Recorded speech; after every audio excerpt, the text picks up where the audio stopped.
Hi everyone, welcome back to another One Deck One reading. We'll be getting started on our One Deck One reading today with the Dreaming Cat Tarot.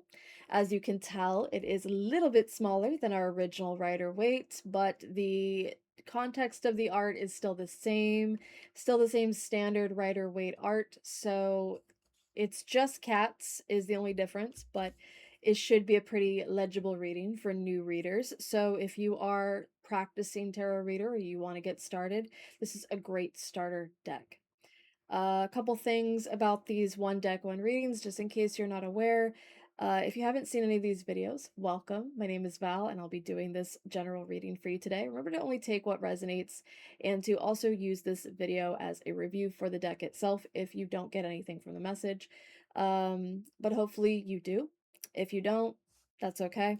If you don't get a review out of it, that's also okay. Thank you so much for watching and engaging, though. It really helps me and encourages me to do more. So thank you. So again, we do have a deck here that is a little bit smaller than the standard Rider-Waite deck. As you can tell here, it is the standard size, standard art. This is what I base all of my one deck, one readings on, is it comparable to the standard? And it is, art-wise. As I said, it is a little bit smaller. The cardstock is also a little bit thinner, but I do like that because, as you noticed, I have small hands, and the small hands tend to be a little bit clumsy sometimes. So as you can probably tell as well, we have the Four of Pentacles, the Seven of Cups. Here we have the King of Swords. This is pretty standard, based on the original Rider-Waite. A couple of small changes, I think, because of the artist's decision, but that's okay, because it's still pretty much the same exact tone of the message that you're trying to get across will come across in these messages here. I kind of like the polka dotted backgrounds in a lot of these. Super cute. So if you like cats, you like a lot of like mystical, very Piscean energy, I feel like. This is a great deck, I think, for a new reader or someone just coming back into it or just to own it. It's very, very cute. So I am going to do a message with this deck today. I'm curious to see what the message is in regards to just like a general message for the collective. But we do also have a full moon in Aquarius tomorrow. Well, it'll be today when you're seeing this, but it's the day before for me. So when you see this, keep in mind to take what resonates, leave the rest. Don't force the message. You will know exactly how and when to apply it. But also keeping in mind that there is a full moon coming, and this message might have to do with about letting go something, and maybe it's giving you clarity as to what to let go, or maybe what's stopping you from being able to do so. So let's go ahead and get started. I'm going to cleanse one more time just to kind of get in the right headspace. Something about the smell of Florida water just kind of helps me lock in. So let's go ahead and get started. Again, take what resonates. I say that a lot in my messages and my streams and stuff like that. It's literally just to let you know that like the message is going to be the message. I think it's going to be a good message. It's going to be helpful for someone. My messages tend to be very helpful to others, but not always everyone. Not everyone's a part of the collective that I read for, and that's okay. So if you've seen this, if you're seeing this now and this message doesn't resonate for you, I do have other videos, but if they don't resonate with you at all, that's also okay. I'm here and I will be found by the people who will resonate with it. So again, let's go ahead and get started. You will know how to apply this when it counts for you. Let's see what message we have for today. What is this message that this deck can tell me? King of Cups is our first card. We have the Fool. Off to a brilliant start, I think. And Six of Pentacles. Another card tried to come out. It was the Six of Cups. All right, so I'm going to leave that actually to the side because it did try to come out of the deck, and that's going to give us kind of like something to pull from in case we get lost in this message. We do also have the Magician on the bottom and the Seven of Wands. So for me, when I read the top and bottom of the deck, the bottom of the deck is our subconscious, and it's where our fears might be stored. It's where our ideologies might be stored. And so the Magician is kind of like asking us what we think we have power in, or our subconscious, like we know there's something kind of in the air for us. We know there's like a kinetic energy or something very like sparky and electrifying about what we're in energetically, that we can pull something forward that's important for us, that's good for us. And I think there's a 7 of wands here at the top. This is our, like, goals and ambitions. I think we want a challenge and we want to face things that are good for us and we know are good for us.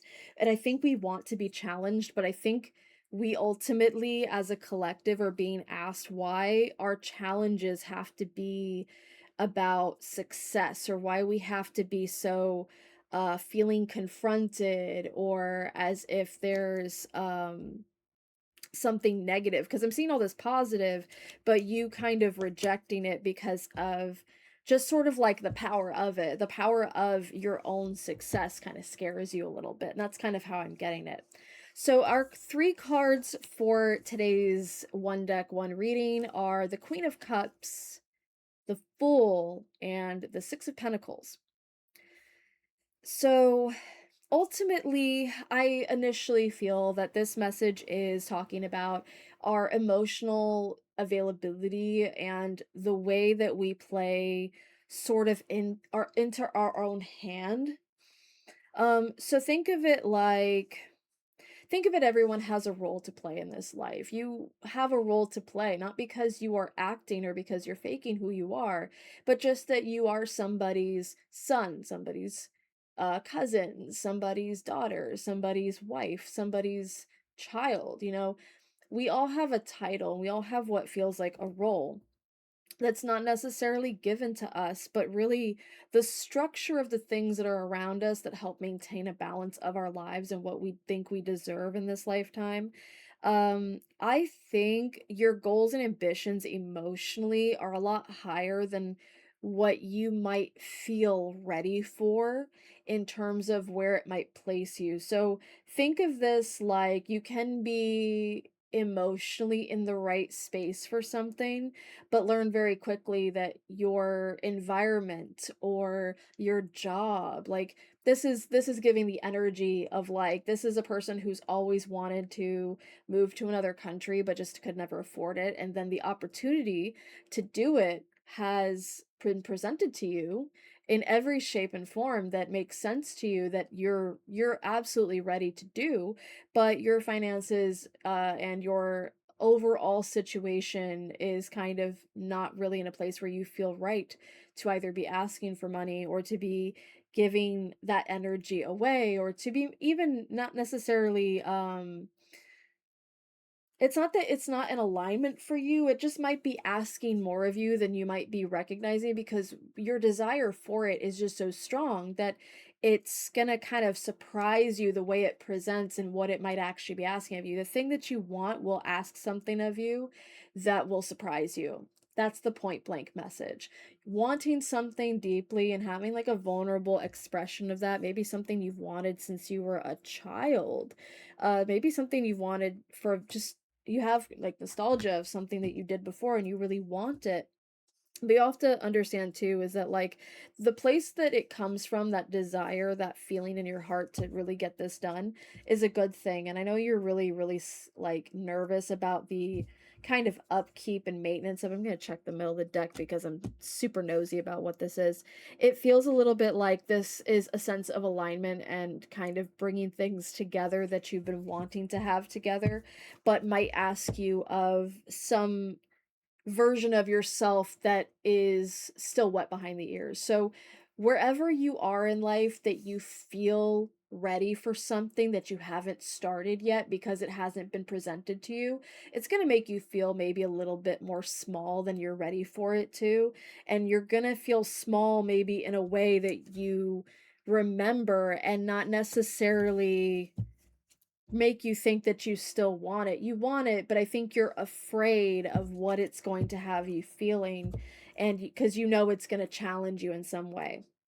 I'm going to take a break here and just kind of go over this piece by piece. So the Queen of Cups is under the Magician here, and she is actually the counterpart to the King of Cups. They have the King of Swords and the Strength there. You've put a lot of work into this, whatever it is. You put a lot of thought and effort and a lot of care into what it could look like and the best possible outcome for it. So you should have more faith in yourself as a whole and a lot more faith in yourself here with this King of Cups. The King of Cups has faith in what he does and how he expresses his feelings, but the Fool is also about surprises and new cycles. And what this is kind of looking like is maybe like getting a new job that you've wanted for a long time, but you're just kind of having to learn how to adjust to it.